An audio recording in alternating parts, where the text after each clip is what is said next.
யார்? வணக்கம் குமுதினி அக்கா. போதும், நிறுத்திவிடு குசன். குசனா?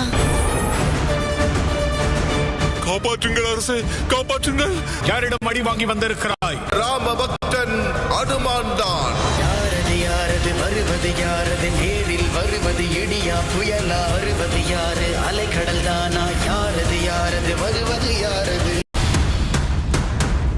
அவர்களை பின்தொடர்ந்தால் குதிரையை நிச்சயம் கண்டுபிடித்து விடலாம். எனக்கும் ஒன்று கொடுங்கள் அம்மா.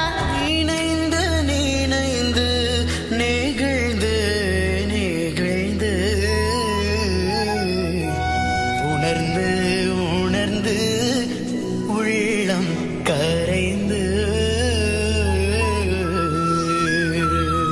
ராமாயணம் ராமாயணம் இதிகாசத்தோடு நாளை காலை 8:30 மணி முதல் 9:30 மணி வரை 1 மணி நேரம் சன் டிவியில் காணத் தவறாதீர்கள்.